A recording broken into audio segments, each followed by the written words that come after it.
안녕하세요, 옵트나입니다. 지금 동탄에 250채 전세 사기가 또 터졌다고 합니다. 최근에 인천의 전세 사기 때문에 문제가 많은데 이제는 동탄에도 큰 건이 터졌다고 해서 어떤 전세 사기인지 한번 알아보고 어떻게 하면 예방할 수 있을지까지 알아보도록 하겠습니다. 그래서 영상 보시기 전에 좋아요랑 구독 한번 부탁드릴게요. 동탄 오피스텔 250채 주인이 파산을 했다고 합니다. 그래서 전세 사기가 우려돼서 경찰이 수사에 착수했는데 단순히 여기서 250채를 한 채당 1억이다 라고 했을 때도 여기 금액만 해도 250억입니다. 그래서 현재 상당한 규모의 전세 사기가 터진 것 같은데, 자, 250여 채 이르는 오피스텔을 보유한 임대인이 파산의 보증금을 돌려주지 못하게 되면서 전세 사기가 우려된다는 신고가 접수됐다고 합니다. 그래서 오피스텔 전세 계약 만기 2개월이 지났으나 보증금을 돌려받지 못하고 있다는 사연도 등장했다라고 하는데, 자, 여기서 보증금을 돌려받지 못했다는 거는 전세 시세가 떨어졌다는 걸 얘기합니다. 즉 기존에 만약 1억 5천에 전세 계약을 했는데 지금 계약하려고 보니까 시세가 1억 정도 되는 거죠. 그렇다 보니까 집주인 입장에서는 1억의 전세를 맞추면 여기서 5천만 원을 임차인한테 돌려줘야 되는데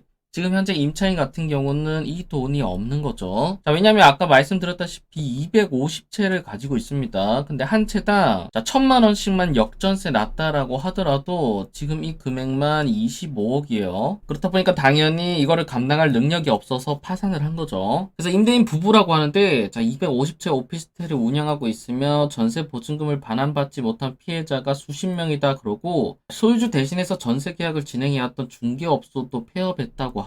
자, 그래서 정말 안타까운 사건인데, 자, 여기서 집주인이 문자도 보냈다고 합니다. 그래서 문자 내용을 한번 보시면 현재 임대 중인 오피스텔 건으로 연락드립니다 라고 하고 법무사에서 연락을 했다고 합니다. 그래서 임대인 사정으로 인해서 6월 10일까지 소유권 이전 등기를 접수해야지 국세 체납으로 인한 보증금 순위가 보존되지 않을 불이익을 최소화할 수 있을 거라 판단되어 다방면으로 확인하시고 소유권 이전 등기를 진행하실 분은 연락 부탁드립니다 라고 했죠. 그래서 임대인에게 의뢰받아 연락드립니다 하고 관심 없는 분은 죄송합니다 라고 문자가 왔습니다. 자, 이 말은 뭐냐면, 자, 1.5억의 전세를 들어갔다라고 할게요. 그래서 이때 당시만 해도 매매 시세가 뭐 1.5억이다 라고 한다면 지금 부동산이 하락장을 맞으면서 여기에 매매가가 대략 이거보다 낮게 형성이 됐겠죠. 1억 3천이나 1억으로 형성이 돼 있다 보니까 당연히 전세금을 돌려줄 능력은 없고 그냥 이 금액으로 소유권 이전을 해가라는 겁니다. 자, 그렇게 되면 임차인 같은 경우는 여기서 떨어진 금액만큼 손해를 보겠죠. 현재 시세가 1.3억이라면 2천만 원을 손해 볼 테고 1억이라면 5천만 원을 손해 볼 겁니다. 그래서 제가 볼 때 이렇게 문자를 먼저 보낸 거는 나중에 경찰 조사에서 사기 혐의를 벗어날 구실을 제공하는 거죠. 왜냐면 임대인 입장에서는 임차인을 생각해서 소유권 이전까지 했다라고 얘기를 할 수 있기 때문에 이게 경찰에서도 사기로 넣기가 애매할 경우가 있습니다. 그래서 제가 볼 때 그거를 의도한 것 같고, 자, 그래서 6월부터 세금 미납이 예상되어 전달했습니다 라고 하고 아직 체납은 아닌데 6월부터 체납이 예상된다라고 합니다. 그래서 현재 이 사건 관련해가지고 삼성전자도 여기 피해 직원 조사에 나섰다고 합니다. 왜냐면 동탄이다 보니까 여기 삼성전자 직원이 상당히 많이 거주를 하겠죠. 그것 때문에 삼성전자도 움직이는 것 같고, 자, 그 다음 250채 사기에 이어서 43채 주인도 파산을 신청했다라고 합니다. 자, 그럼 실제로 요번에 터진 전세 사기는 어떤 유형이고 그 다음 이거를 예방하기 위해서는 어떻게 해야 되는지 한번 알아보도록 할게요. 이제부터 여러분들이 전세 계약하기 전에 어떤 순서로 해야 되는지를 알려드리도록 하겠습니다. 근데 가장 중요한 건 뭐냐면 바로 여기 있는 계약 전입니다. 여러분들이 계약 전에 조사하는 이 내용으로 거의 90% 이상 확정된다라고 보시면 될 것 같아요. 그리고 여러분들이 전세를 계약할 때는 어떤 마음으로 전세를 계약해야 되냐면 내 집이 경매로 나간다라고 생각을 하고 경매에 나갔어도 내 돈을 지킬 수 있다라고 한다면 여기 전세를 들어가시는 거예요. 자, 여러분들 이 점을 정말 명심하셔야 됩니다. 한마디로 최악까지 생각을 하셔야 된다는 거죠. 그래서 하나씩 살펴보면, 자, 첫 번째는 주택 상태, 그 다음 두 번째는 적정 전세가율, 그 다음 세 번째는 선순위 권리 관계, 그 다음 네 번째는 임대인 세금 체납 여부인데 지금 터진 거는 여기 내용이죠. 하나씩 살펴보면 첫 번째로 무허가 불법 건축물 여부 확인입니다. 이거는 간단하게 건축물 대장을 열람해 보시면 되는데 자, 일반적인 아파트나 오피스텔 같은 경우는 불법 건축물일 리가 잘 없죠. 그래서 보통 여기에 적용되는 건 어떤 거냐면 여러분들이 다가구나 다세대 주택 보면 위 옥탑방 같이 형성이 돼 있죠. 그래서 보통 이런 옥탑방이 불법 건축물이 많습니다. 그래서 빌라나 다가구 주택 들어가시는 분들은 이런 거 건축물 대장 꼭 확인해 보시면 좋을 것 같고, 그 다음 두 번째로 가장 중요한 적정 시세 확인입니다. 자, 우리가 보통 전세 시세를 얘기할 때는 시중에서는 보통 얼마 정도로 얘기하냐면 70에서 80%를 얘기합니다. 근데 저 같은 경우는 개인적으로는 이렇게 7, 80% 말고 한 50에서 60%를 권장해 드립니다. 예를 들어서 집값이 5억이다 라고 했을 때 80%면 전세 4억에 들어가는 거죠. 근데 최근에 부동산 하락기를 겪어보신 분들은 아시겠지만, 자, 이 5억이 4억 되는 데는 순식간입니다. 더군다나 이 4억 밑으로까지 떨어질 수가 있기 때문에 이렇게 되면 여러분들의 보증금을 온전히 지키기가 힘든 거죠. 그래서 여기서 7, 80%인 4억대가 아니라 만약 5억 집이다라고 한다면 2.5억에서 3억 정도 전세의 집을 들어가는 게 상당히 안전하다라고 먼저 말씀드리고, 자, 지금 요번에 동탄에 터진 것도 어떻게 보면 이 비율을 제대로 계산을 안 한 거죠. 제가 볼 때 동탄 오피스텔 같은 경우는 거의 90에서 100%로 계약을 한 것 같은데, 그러니까 한마디로 그런 겁니다. 지금 주변 시세가 1.5억이다라고 한다면 전세를 1.5억에 맞추거나 아니면 이거보다 더 비싸게 맞춘 거죠. 이렇게 더 비싸게 맞추면 자 1,000만 원이라는 돈이 집주인한테 공짜로 생깁니다. 그래서 집주인은 이 돈으로 인해서 계속해서 불려 나갈 수 있는 그게 되는 거죠. 그렇기 때문에 이 적정 시세 확인하는 방법은 여러분들이 네이버 부동산이나 나 빌라 같은 경우는 부동산 플래닛 같이 다가구나 다세대 거래 내역이 표현되는 사이트에서 보시면 좋을 것 같아요. 그 다음으로 중요한 건 선순위 권리 관계입니다. 자, 첫 번째로 등기부 등본을 확인해야 되는데, 여러분들이 등기부 등본을 봤을 때 등기부 등본이 깨끗하면 가장 좋습니다. 근데 자, 근저당이 있다거나 가압류, 가등기 등등등 내가 알 수 없는 용어들이 많이 적혀 있다면 사실상 여기는 안 들어가시는 게 좋습니다. 내가 이 등기부 등본을 잘 볼 줄 모르고 이게 무슨 내용인지 모르겠다라고 한다면 그냥 안 들어가시는 게 가장 현명합니다. 왜냐면 이런 근저당이나 가압류가 있는 순간 여러분들의 전세금은 후순위가 돼서 나중에 여기 집이 경매로 나가더라도 여러분들의 돈을 전부 다 지킬 수가 없는 거죠. 그래서 이 등기부등본 확인하시는 게 가장 중요하고, 그 다음 네 번째로는 임대인 세금 체납 여부입니다. 원래 기존 같은 경우는 임대인 세금 체납 여부를 알 수가 없었어요. 그래서 사실 이것 때문에 많이 문제가 됐었는데 다행히도 이번에 법이 개정이 됐습니다. 그리고 이번에 동탄에서 터진 사건도 바로 이것 때문에 터진 거예요. 즉 아까 보신 것처럼 매매가 1.5억에 전세 1.5억으로 들어간다라고 했다면 여기 등기부 등본을 떼보면 깨끗할 겁니다. 근저당이나 이런 거는 아무것도 없어요. 왜냐하면 전세금으로 전부 다 매매가를 치렀기 때문에 상당히 깨끗한데, 문제는 뭐냐면 바로 이 세금을 체납했던 거죠. 세금을 체납했는데 왜 내 전세금을 지킬 수 없냐라고 한다면 이거는 바로 배당 순위에 있습니다. 여러분들 집이 경매에 넘어가면 이 배당 순위대로 배당이 결정되는데 여러분들의 순위는 5위에 있습니다. 자, 우선 변제권이라고 해서 내가 전입신고하고 확정일자를 거쳐도 여기 5순위에 위치하게 되는 거죠.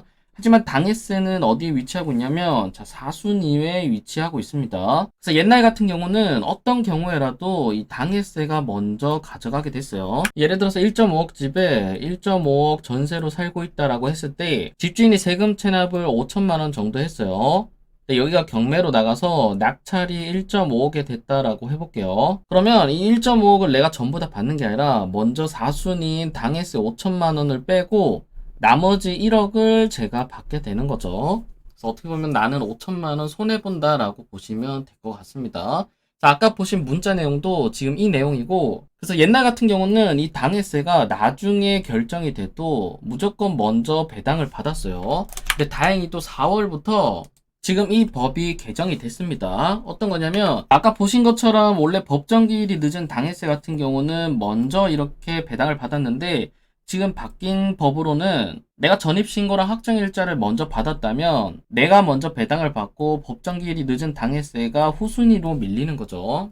그래서 이거는 지금 동탄 전세 사기 당하신 분들한테는 정말 다행이다라고 보시면 될 것 같고, 그래서 지금 어차피 4월이기 때문에 자 이거 4월 이후에 진행해야 임차인한테 유리한다라고 하죠. 이게 방금 말씀드린 그 당해세에 대한 내용인데, 자, 그럼 결론적으로 이 동탄 오피스텔의 250채의 전세 사기를 당하신 분들은 어떤 걸 우려해야 되냐면, 첫 번째로 세금 체납이 아까 문자를 보시면 지금은 체납이 아니다라고 하는 거죠. 이게 중요합니다. 지금은 체납이 아니기 때문에 여러분들이 전입신고랑 확정일자만 제대로 해놨으면 여러분들이 선순위입니다. 6월부터 체납을 한다라고 하니까 그 당해세는 후순위로 밀리게 되는 거죠. 다행히도 세금으로 인해서 여러분들이 돈을 덜 받을 일은 없는데, 자, 문제는 이겁니다. 현재 그 오피스텔의 시세가 내가 계약한 전세 금액보다 낮은지를 확인을 하셔야 돼요. 만약 이 시세가 전세보다 낮다면, 만약 이 집은 경매로 나온다고 해도 낙찰될 리가 없습니다. 왜냐하면 대항력 갖고 있는 전세 임차인이 있기 때문에 여기 돈을 전부 다 물어줘야 돼서 여기 경매를 들어올 사람은 단 한 명도 없는 거죠. 그래서 결론적으로 여기 집이 경매로 넘어가서 낙찰이 되려면 여기 시세가 올라가야 됩니다. 즉 부동산 시장이 살아나야 된다는 거죠.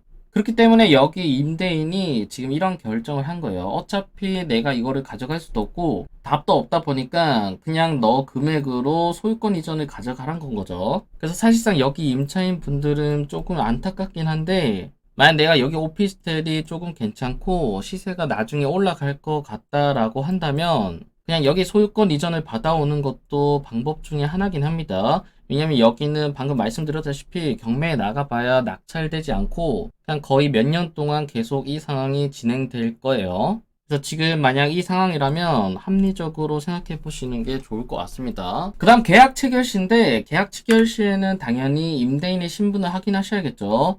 계약자 본인 여부 확인하고 공인중개사 정상 영업 여부도 확인을 해야 됩니다. 그 다음 중요한 게 이 4번인데, 아까 전에 등기부등본을 확인했었죠. 근데 이거는 계약 당일에도 확인을 하셔야 됩니다. 꼭 확인을 하셔야 되고, 요즘은 부동산에서 전부 다 떼주는데 안 떼준다면 꼭 요청하세요. 그 다음 계약 체결한 이후에 임대차 신고를 해야 되는데, 요거는 확정일자 받을 때 같이 하시면 되고, 가장 중요한 건 뭐냐면 이 전입신고입니다. 이 잔금이랑 이사 후, 근데 여기서 이사 후라고 되어 있는데 이사가 아니라 그냥 잔금 당일에 무조건 전입신고를 빨리 하셔야 돼요. 그래야 여러분들의 전세금의 대항력을 가질 수가 있습니다. 다음 두 번째로는 전세보증금, 반항보증도 가입해 두시는 게 상당히 안전하겠죠. 이것도 꼭 가입해 두시고, 자, 아까 전에 동탄에 전세 사기 당하신 분들이 여기 전세 보증금 반환 보증에 가입이 되어 있다면 정말 다행히도 내 보증금을 전부 다 가져올 수가 있는 거죠. 자, 이렇게 되면 손해는 누가 보냐면 여기 허그나 여기 가입한 이쪽에서 보겠죠. 근데 어쨌든 내 전세금을 지킬 수 있기 때문에 전세금이 꽤 된다면 이거는 꼭 가입해 두시는 게 상당히 좋습니다. 자, 그래서 오늘은 동탄에 터진 전세 사기가 어떤 유행이고 앞으로는 어떻게 진행될 예정이고, 그 다음 어떤 선택을 해야 되는지도 한번 다뤄봤는데, 진짜 전세 들어가시는 분들은 제발 잘 확인하시기를 바랄게요. 왜냐면 본인 자산은 본인이 지켜야 됩니다. 그래서 여러분들은 꼭 전세 사기를 당하시지 마시기를 부탁드립니다. 그리고 마지막으로 오늘 제 책이 정식 출간입니다. 자, 제목은 왕초보 부동산 어떻게 투자할까요인데, 오늘 정식 출간일이고, 오늘 설명드린 이런 전세 사기나 그다음 내가 전세 살고 있을 때 보증금 지키는 방법, 이런 내용들도 여기 책 안에 전부 다 나와 있고, 그다음 현존하는 주택 투자 방법이나 그다음 투자 기준, 가치분별법이나 이런 것들도 전부 다 담았기 때문에 책 페이지만 한 460페이지가 넘습니다. 이것도 줄이고 줄여서 이 정도라서 상당히 많은 내용을 담았고, 거의 제가 알고 있는 모든 내용을 다 담았기 때문에 여러분들한테 많은 도움이 될 거라고 확신합니다. 그래서 아마 이제 일반 서점에서도 살 수 있을 것 같으니까 많이 관심 가져주시면 감사합니다. 자, 그래서 오늘 영상은 여기서 마치고요. 오늘 영상이 도움되셨다면 좋아요랑 구독 한번 부탁드릴게요. 감사합니다.